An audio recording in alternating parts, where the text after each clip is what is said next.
ഈ വീഡിയോ കാണുന്ന എൻ്റെ കുട്ടികളോട് പറയാനുള്ളത്, നാളെ നിങ്ങളും നിങ്ങളെ മാതാപിതാക്കളെ കൊന്നേക്കാം. ഈ വീഡിയോ കാണുന്ന എൻ്റെ പ്രിയപ്പെട്ട നാട്ടുകാരോട് പറയാനുള്ളത്, ഇതേപോലുള്ള കൊലപാതകങ്ങൾ നമ്മുടെ നാട്ടിലും സംഭവിച്ചേക്കാം.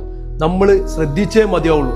എൻ്റെ പ്രിയപ്പെട്ട പ്രവാസി സുഹൃത്തുക്കളോട് പറയാനുള്ളത്, നമ്മളെ വീട്ടില് കൃത്യസമയത്ത് നമ്മളെ മക്കൾ എത്തുന്നോ എന്ന് അതും ശ്രദ്ധിക്കുക. അതെ, ഈടായിട്ട് 2-3 കൊലപാതകങ്ങൾ ഈ ആരെ സ്വന്തം ഉമ്മാനെ കൊന്നത്.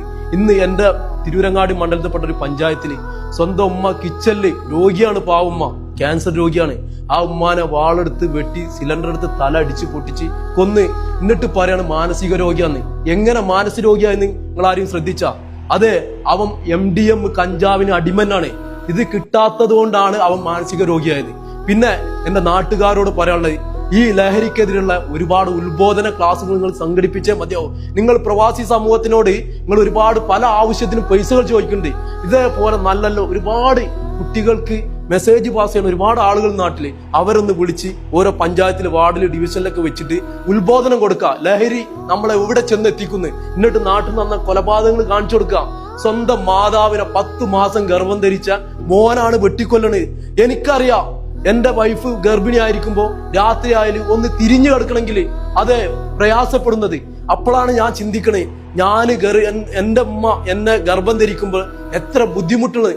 ഇങ്ങനെ കിടക്കണം, എന്റെ വൈഫ് തിരിയണമെങ്കിൽ ഒന്ന് എണീച്ചിരുന്ന് എന്നിട്ട് വയറ് താങ്ങി ഇങ്ങോട്ട് തരും. ഇത്രയൊക്കെ കഷ്ടപ്പെട്ട് പ്രസവ വേദന സഹിച്ച് നമ്മളെ പ്രസവിച്ച് മനോകൂട്ടി നമ്മളെ കാഷ്ടമൂത്രം അവരെടുത്ത് നമുക്ക് ആദ്യത്തെ കൈ പിടിച്ച് നമ്മളെ നടത്തി സ്കൂൾ കൊണ്ടുപോയി, മദ്രസ കൊണ്ടുപോയി, വിദ്യാഭ്യാസം, സമൂഹം എന്താണ് ജനങ്ങൾ എന്നൊക്കെ നമുക്ക് പഠിപ്പിച്ചു തന്ന നമ്മളെ മാതാവിനോട് ഇന്നത്തെ ചെക്കന്മാര്, അതായത് ഇന്നത്തെ കുട്ടികൾ ഈ ലഹരിക്ക് അടിമപ്പെട്ട് വെട്ടിക്കൊല്ലണേ. ഇത് ആരെ പോരായ്മയാണ്?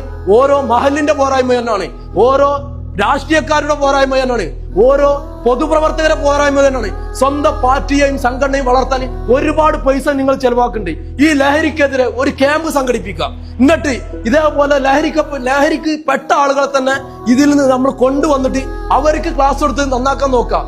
എല്ലാത്ത കാലം ഈ ഉമ്മാനെ ഉപ്പാനൊക്കെ വെട്ടിക്കൊന്നത് ഇങ്ങനെ ന്യൂസ് വരുമ്പോ, ഇന്ന് വെഞ്ഞാറമൂടിൽ ചുറ്റിക്കെടുത്തിട്ട് 5 പേരാണ് ആ വീട്ടിൽ കൊലപാതകം നടത്തി. നിങ്ങൾ കണ്ടോ? അതെ, എന്റെ പ്രവാസി സുഹൃത്തുക്കളെ, നമ്മളിവിടെ കഷ്ടപ്പെടാണ്.